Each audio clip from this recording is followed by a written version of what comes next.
Welcome back from root chakra practice. Would love to hear your questions, impressions, uh, revelations, confusions, whatever you got with the practice for today. And then we'll move from there. That is our way in. That was kind of cool with the camera.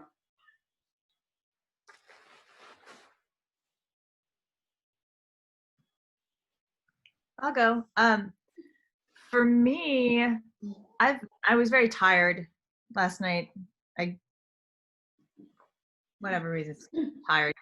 And but I guess this is a revelation because using my tailbone and the pelvic floor as the guide, that I got a lot more energy moving through more traditionally physical poses than I thought I would. Where mentally I was thinking, I'm just gonna take it easy, but there was a vast store of energy that I didn't know I have that I was able to access. And so it felt really good to be able to move from that point. There's a lot less effort involved, a lot less muscularity. And so I could just focus on moving instead of moving. I don't it just, the body just kind of did its thing, and I didn't have to force it to do things. So that was really amazing. It was really nice cueing, and then to feel the grounding in different poses. I'm trying to think, even that weren't where you weren't actually on the ground, but to and not oriented on the ground, but to feel that base was really amazing. It was good. Thank you. Yeah, thanks for sharing that. Yay! I'm happy that you felt that. For me, it's so delicious and such a joy. And hey, y'all, I mean, I don't work out at all. So do you think I can do these poses from my physical muscle strength at this point in my life? No. So I'm just, the fact that that's one of the gifts of this work for me has been to access these other systems. So it's just not one, I'm just not doing it from a muscle. Not that there's anything wrong with muscles, they still are working, but they don't have to be the ones that drive all the time. That this energy is in these other systems that we can play with. So yay, I'm glad you felt it. I'm glad someone felt it. Yay. Anyone else? And you might not have felt it. It might have been just Lindsay, go ahead. I felt a lot in Shavasana and meditation. I don't know what's happening this weekend with my body. Well, I knew I'm going through something physically, so I'm drinking some herbs that are making me tired, but also I think detoxing me, so I'm just kind of heavy. So I slept hours yesterday during our situation, and that was important, but also maybe, yeah, it was what needed to happen. But today, yeah, in asana, something is just fatiguing. Asana feels fatiguing right now. So did it, but then in meditation, I was just really struck by a lot of energy, and I felt it move from my pelvic floor slowly up, and in my belly it was nausea, and I was breathing, and then in my heart it was just it was it felt like humility and grace. Mm-hmm. And I just heard this phrase, I humbly accept, and it made me cry because it felt like me accepting. It felt like two things. It felt like what I said when I decided to come into this form, and then it also felt like me softening around all of the shoulds and the obligations and the things I thought I would be, and accepting what I feel is closer to my purpose now, So it was felt profound, and then it was still moving up, and then there was something here, and then as soon as I got up here, it's the energy started to come out in tears, but they were the slowest tears. I was what's the hold up here, folks? It was just even when they poured over my eyelids, it felt like there was no gravity. It was trippy. They were just sitting, and it was slow but the movement of energy was profound today at that point. So thank you so much for your brilliance. Thanks for sharing that. Yes. Anyone else?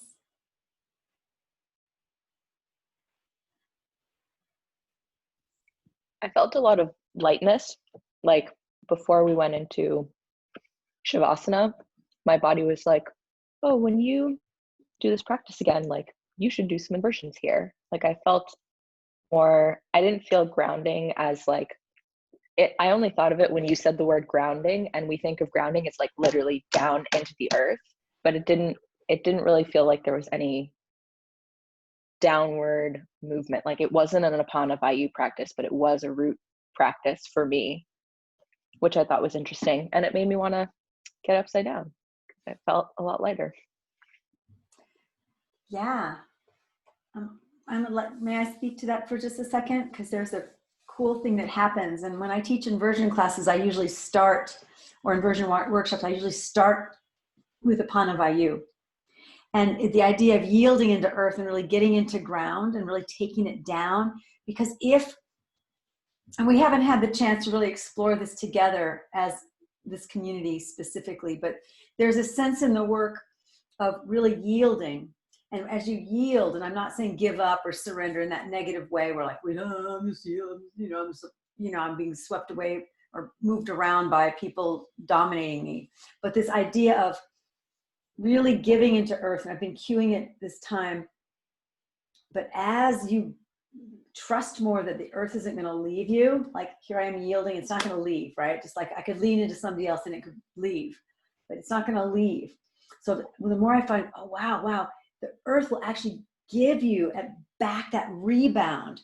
And that's that time when you want to flip it over and go into inversions, because you've gone boom, and now you want to go boing. So there's a super magic thing that happens there for me and Laura. It sounds like you found that today. So yes, have fun, play. Thanks for bringing that up. Anyone else?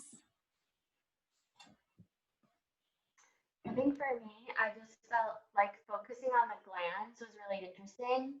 Like it kind of just gave me this like juicy feeling, and I was trying to like hold that throughout the whole process. And juicy, but I almost mean like spacious, like for rather than like muscling into the poses, like how I normally definitely try to do sometimes. Like I was just like letting it be and kind of, balance like the effortlessness, I guess. And that felt really good. Thanks, Pete. Thanks for sharing that. And feel free, if you felt horrible in the practice and it was just a bummer, please also, we welcome that point of view as well. FYI. I'll go. I didn't necessarily feel awful, but I realized like the movements felt a lot different than yesterday. Like I felt like stiff yesterday, but like half of my body I could do the poses, and then the other half, when I would go into the pose, I like could barely do it at all. So it was really interesting. Like even like when we're like touching our ovaries, I know where my right ovary is, and I was like kind of freaking out for a second, because I was like, oh my gosh, what if I don't have a left ovary? Like, because I couldn't find it at all, but I was so in touch with my right, and I could connect it to like my left foot and my right foot, and I was like, this is amazing. And then when it came to the left, it was like, okay, is it hidden up in an organ somewhere else, or is it just not there? Is it dead? Like, I don't know. It was just really interesting to experience. It was like a completely opposite for each side. So that was interesting. That's super cool. Who knows? Maybe you don't have a left ovary. I mean, you wouldn't know unless you got x-rayed, really. No, you don't. We just assume we have everything in there until we're given a reason to see what's going on. So you probably do, but Right. Anyone else on this practice or yesterday's practice, or opening it up to this point in time? Questions, comments, anything? Yeah, I was so tired today. Like I was really like, it was like I felt when we were doing the play before the practices, like in touching and stuff, then I could get in touch with everything. But doing the practice, it was just like, Yeah.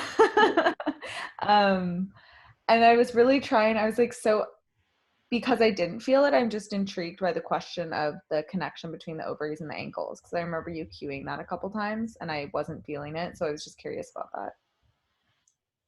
Well, great. So I would say play with it. Yeah. Yeah. Okay. Have fun. I mean, there's really nothing for me to tell you except it's a question and something to explore. Because it's not something I can say, well, because of this particular, I mean, there's probably meridians and there's probably lines of fascia that I could connect it to, but just to go in and embody it and see and for you, it might be something else too. It might not be the ankle, it might be some other thing. So Thank you. yeah, thanks. Remember when I say try this, it means try it, and then also try the opposite. Just don't take my word for it. Go see what it is for you, because you might be the person in the room that doesn't have that connection. It doesn't, it could be complete something, but the question's worth exploring to see what is there. So it's not about getting it right, at all in this work. It's just a question to lead us into ourselves. Yeah, have fun. Anyone else?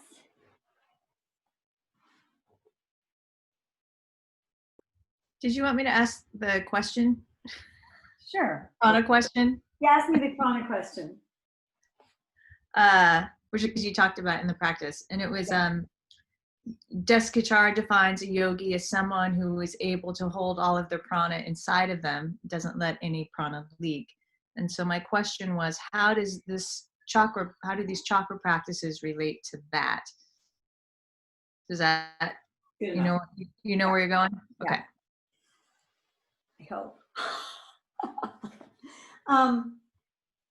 So as Mia said, the Desikachar, one of the definitions of yogi is one who has mastery over one's prana, or one who knows where one's prana is going, or one whose container of their physical body can hold prana, more prana. So, and then the question was about, and I'm pointing to the whiteboard that's not here, the question is as we look at the tattva and the chitta and the prana, is the idea to drain the tattva and the chitta so that the prana can circulate more freely? I think was your original question, yeah? So the answer in a nutshell would be yes, but then as I alluded to earlier, if we just have this extra prana and we don't know where we're going to put it, it's just loose prana. And that may not necessarily be a good thing, because one of the things that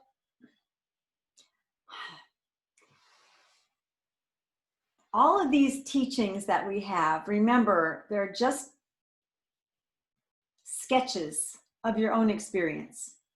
Please, please, please always remember that, Don't take anything as like, oh, wow, this is it, because just as I can say something is true, because I'm in duality, there's something else that's going to be the other side. Like, this practice made me light. Well, just as I can say that, there's going to be someone that they felt heavy. And they did everything right. So with prana, because I've heard it said numerous times that you can never have too much prana. I don't know. I mean, I don't know if that's true. It doesn't feel right to me. I mean, I don't know if you're going to have too much or too little, and then we're going to go greater than or less than, but we have limited amount of prana. So one reason is we don't have to hold it in our body because we always have access to it. There's that way to look at it. The other way to look at it is, why do I want to hold on to it? What am I holding on to? There's another thing about, how do I want to master it? Do I want to have the facility to play with my prana? That would be something to explore. But just to hold it and keep it for the sake of holding it and keep it seems a little root chakra-y to me, out of balance. Seems a little hoardy. And then, don't we ever have sometimes too much energy for the job? And that would be called now overworking. Now, in our culture, of course, we are said, we have a value system in our culture for most people that overworking is a good thing. But is it? Because when you're overworked, you're just overworking. I mean, how much effort does it take for me to lift up this chapstick? A lot. I mean, I could really work it. I could really work this chapstick and make my, I'm working this or I could just lift the chapstick. Just like, how much effort do I need to do a certain job? So how much prana do I need in my body? And let's just say I've been storing all this prana. Now it's loose and I don't know where it's going, and I may not know myself all that well, or maybe I do.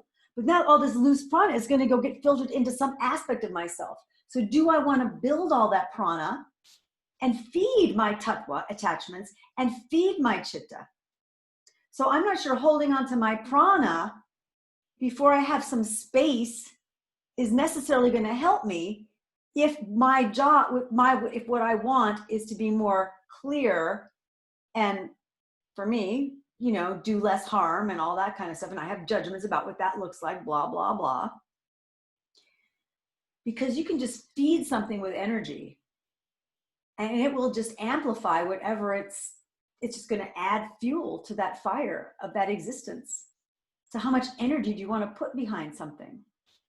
And then there's the topic of being depleted. Sure, if I'm feeling depleted, maybe I need to add more prana. I mean, I'm not saying we want to go ahead and run ourselves out of prana, but why is it depleted? Where is it going? Where's my prana going? It's infinite. So when I look at depletion of prana, it's a bigger question than how am I, than prana, tejas, and ojas, like we did in Sun, Moon, Fire. It's a bigger question. The question is, where am I putting my energy? And if I'm feeling depleted, you can bet I'm putting it in a way that's not nourishing to me. And maybe I'm overworking and putting more prana than is necessary into a particular task or thought construct or idea. Or maybe I'm putting my energy into something that isn't even mine to put it into. Maybe I'm just running myself, just draining my energy because I have all this energy and I don't know how to invest it in myself. And so maybe that's the question. How do I invest in myself? Because if we don't know how to invest in ourselves, or we're not willing to invest in ourselves, we can get all this energy all the time, but who says it's going to turn back in on ourselves and feed us and nourish us? That could be the work. That could be the question. I mean, we can do all these prana building things and hold our prana, but if we're holding the prana and it's not even feeding us or nourishing us, it's like we don't have it. It's like if I have money in the bank, lots of it, but I don't know where the bank is, it's not going to help me. Well, maybe now it will, because I can go online and search it. But let's just say I've got a lot of money in some bank somewhere and I don't even know I have money in the bank. No one even told me I had money in the bank. I mean, it's there for me. You look at my name, Jean Mazzei, tons of money in the bank. But I don't know. So it's like I don't have it. We are that with prana. We have all this prana in the bank. We just have to figure out how to access the bank. And when we do access the bank, what are we going to do with it? So that's why these baby steps, I'm calling them baby steps so things don't feel so overwhelming. That's why these baby steps of figuring out how we work. That's why these baby steps of figuring out how do I nourish myself? Where am I putting my energy just in my daily life? What are my values? What are my priorities? And so then I can talk about these big lofty things about being a yogi and holding my prana in. Now that's at a point where now I really know myself.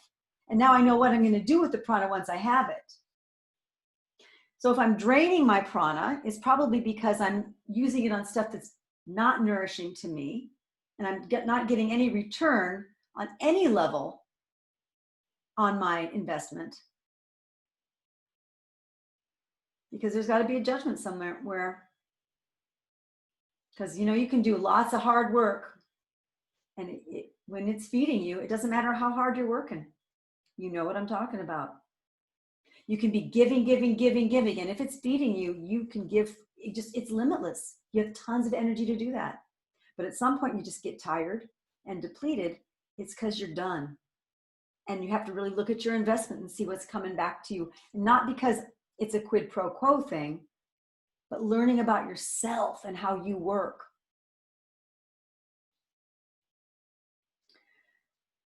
So yeah, we can build energy, build energy, build energy. And it might just feed things we don't necessarily want to feed. Or we might be building it up for someone else to use it. And that's not doing them any favors, because now they're not figuring out how to build it for themselves. I mean, now I'm disempowering them by me feeling like I have to take care of it for them. It's different between lending a hand and helping someone out. It's another thing when I feel like I need to do this for you. I'm not saying don't help people. I'm not saying any of that at all. But there is a point of like, if my tendency is to always extend, who's that really serving? If anybody, I mean, who's that serving and how?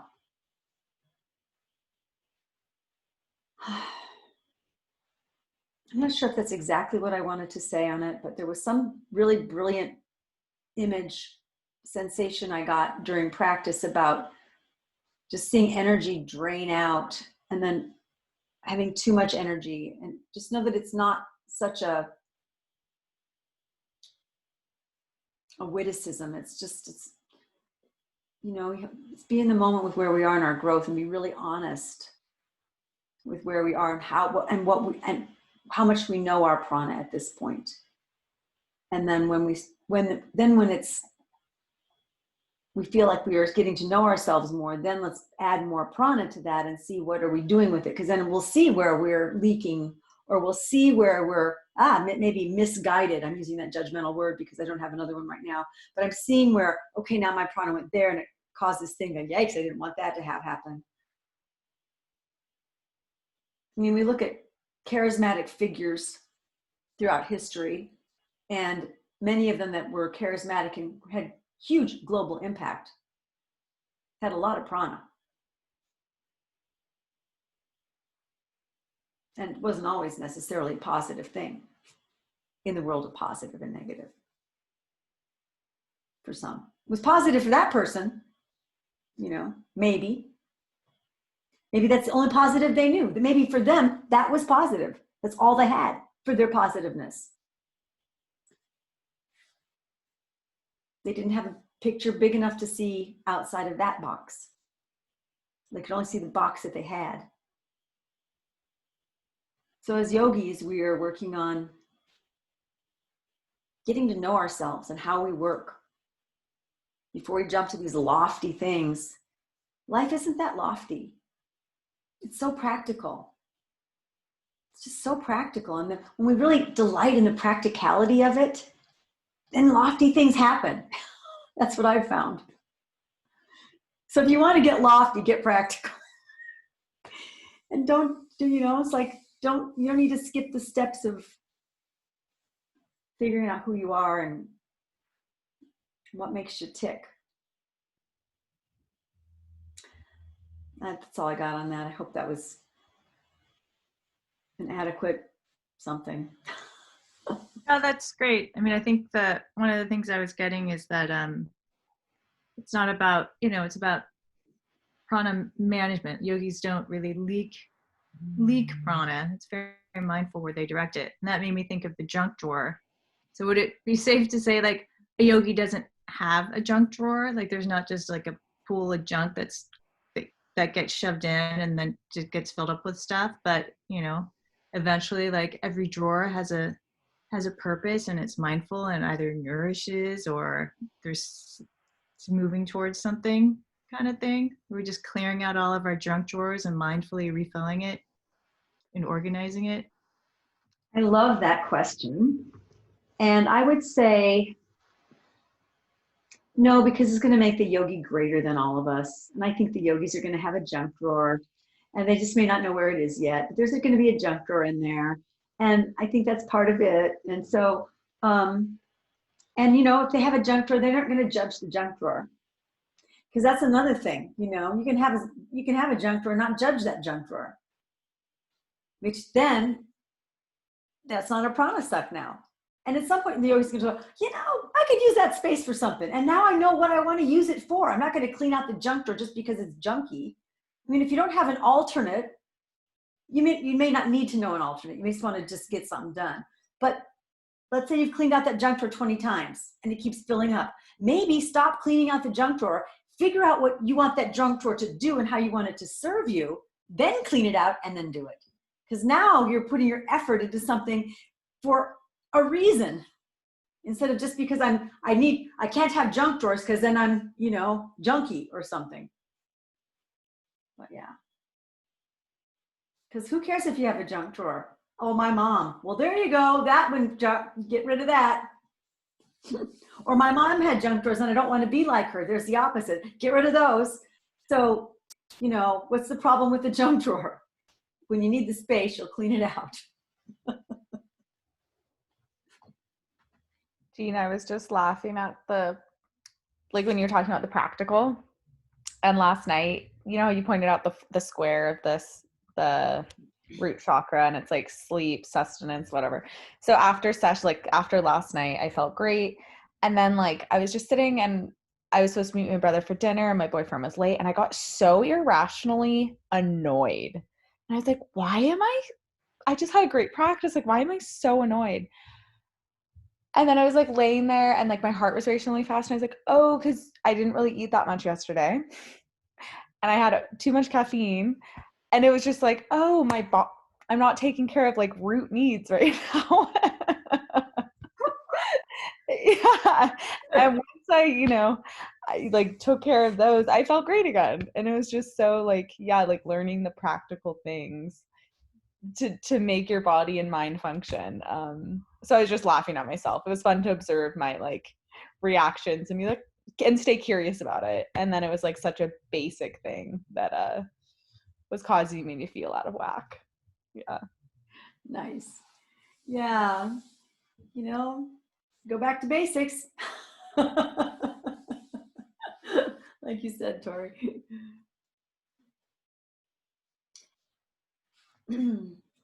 Any other questions or comments about the practices or things? That, if not, I'm going to wrap up Chakra's lecture for the rest of the day, and then we'll call it a day. You wanted me to remind you about the connection was still feeling like you can connect with people over the Zoom, when we, instead of being in person. Thank you.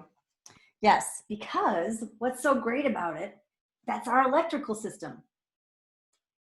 It's non-physical, and what's so cool about now that this is another silver lining for COVID, that we're all doing Zoom, is we're seeing how connected we really are without having to be touching physical. So now we are dissolving. If we look at the big picture, which is what I love to do, I love a big picture, we are dissolving the pull of the earth, of the tattva, of our physical reality. I'm not saying we don't want it. I'm not saying we don't need it. What I'm saying is we are now been given an opportunity to explore other aspects of ourselves, to explore other avenues, to see, yeah, I still love the physical thing, but that's not the only way I can get connection. That's not the only way I can feel and experience transmission. And that's our electrical system.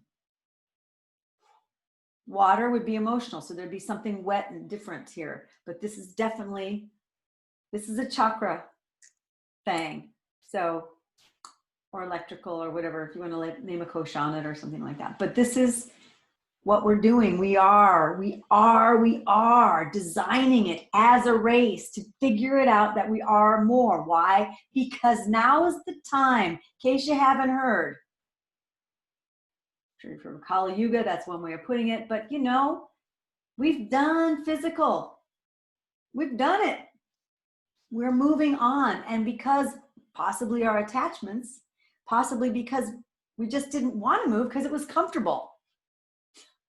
Now we are, and we might have already grown. We already knew this is happening. This isn't stuff that we are now just learning. Oh, now I'm connecting via this. It's always been here for us.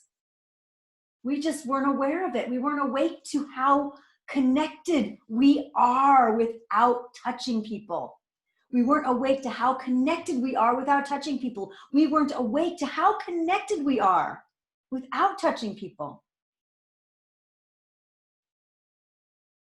That's pretty great.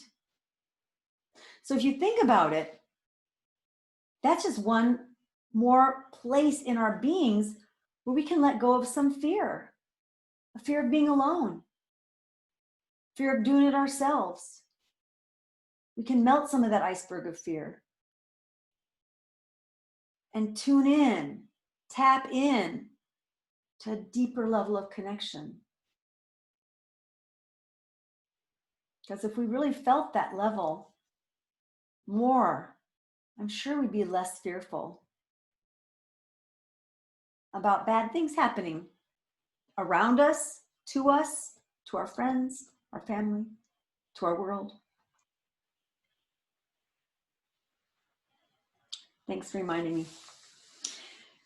So I've been enjoying the Zoom format for that reason. One of the reasons is because I'm going, oh, wow, this is so powerful. We're waking up to a different aspect of ourselves. And it's really cool. Which doesn't mean that when, it's all good out there, come and do a retreat up here. I mean, I want to see you. I love people, so, but I'm also fine. I also feel you here. I feel you in my heart in meditation. I mean, frequently you pop up for me various times and I go, I send you some love. So I don't know if you feel it from me coming at you, but I feel you and I acknowledge you, and we're not apart, really.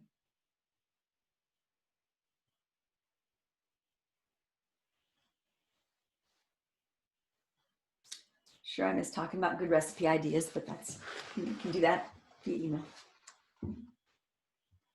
Anybody else have anything? Thank you for those.